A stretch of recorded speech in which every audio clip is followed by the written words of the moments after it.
প্রিয় দর্শক, এবার আসছি গাজার কয়েকটি গুরুত্বপূর্ণ খবর নিয়ে। গাজাতে গত 24 ঘন্টায় কেবল 15 জন প্রাণ নিতে এসে শহীদ হয়েছে। পাশাপাশি আরো 50-এর অধিক নিরীহ প্যালেস্টাইনিকে হত্যা করেছে দখলদাররা। আন্তর্জাতিক গণমাধ্যমগুলো বলছে গাজার ভেতরে ক্ষুধায় মানুষ এখন মারা যাচ্ছে। সর্বশেষ আপডেট বলছে 24 ঘন্টায় কেবল ক্ষুধায় মারা গেছে, কোন গুলিতে, অস্ত্রে না, ক্ষুধায় প্রায় 15 জন মারা গেছে। কল্পনা করেন একটা মানুষ কতদিন না খেয়ে থাকলে মারা যেতে পারে, আর ক্ষুধার যন্ত্রণা কত ভয়াবহ কল্পনা করেন।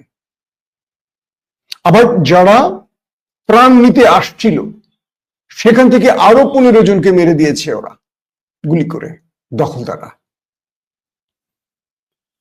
আমি গাজার সংবাদটা কম দেই কি জন্য জানেন? এটা আসলে না পারি বলতে, না পারি সহ্য করতে, না পারি এটা নিজের ভেতরে মেনে নিতে, ভয়াবহ রকম কষ্ট তৈরি হয় ভেতরে। গাজার ভেতরে ক্ষুধার যন্ত্রণায় বেশ কদিন না খেতে পেরে 15 জন ব্যক্তি মারা গেছে।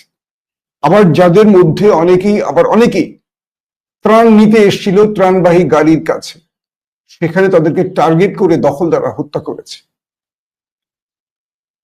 এছাড়া আরো 50 জনের মতো বিভিন্ন জায়গায় হত্যা করা হয়েছে।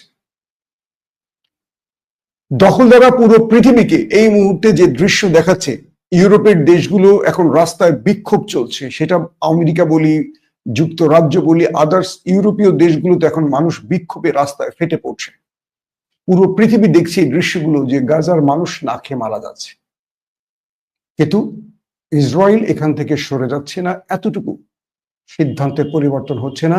জাতিসংঘ বারবার নিন্দা জানালেও জাতিসংঘ কিছু করতে পারছে না, কারণ জাতিসংঘের চেয়েও শক্তিশালী এই দেশটি। তার পেছনে রয়েছে পশ্চিমা দুনিয়ার অন্যতম মোড়ল আমেরিকা।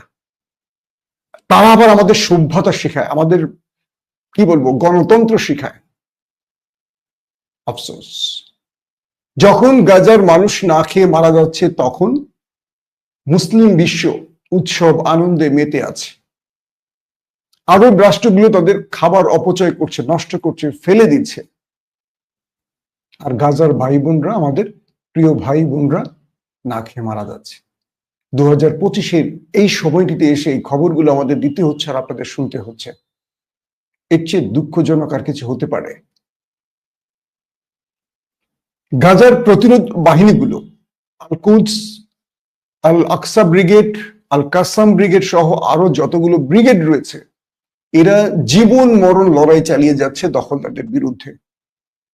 একদিকে তাদের লোক মারা যাচ্ছে, তাদের শিশুরা মারা যাচ্ছে, কিছু কিছু সন্তান জন্ম নিয়েছে 2 দিন 3 দিন হলো, কি দোষ তাদের? তাদেরকে বোমা মেরে ফেলছে দখলদাররা। আর সেই সব দখলদারদের বিরুদ্ধে জীবন মরণ লড়াই চালিয়ে যাচ্ছে গাজার প্রতিরোধ বাহিনী, এবং বিভিন্ন জায়গায় তাদের ব্যাপক ক্ষয়ক্ষতি এবং হতাহত ঘটিয়েছে প্রতিরোধ বাহিনী। তারপরও আমাদের সবার নজর রয়েছে গাজার সেই নিরীহ মানুষগুলোর উপর, যারা খাবারের অভাবে মারা যাচ্ছে। আরব বিশ্ব, সৌদি আরব, আরব আমিরাত, কাতার, কুয়েত, জর্দান, মিশর, প্রত্যেকটি দেশের কাছে আহ্বান, আপনারা ফিলিস্তিনকে রক্ষা করেন, নতুবা আমার আল্লাহর কাছে জবাব দিতে পারবেন না। প্রিয় দর্শক, দ্বিতীয় যে গুরুত্বপূর্ণ খবর সেটি হলো তুরস্কের রকেটসান, যারা প্রায়শই চমকে দেয় বিশ্বকে। তুরস্কের অস্ত্র পৃথিবীতে যে বিপ্লব ঘটাচ্ছে তার নেপথ্যে রয়েছে এই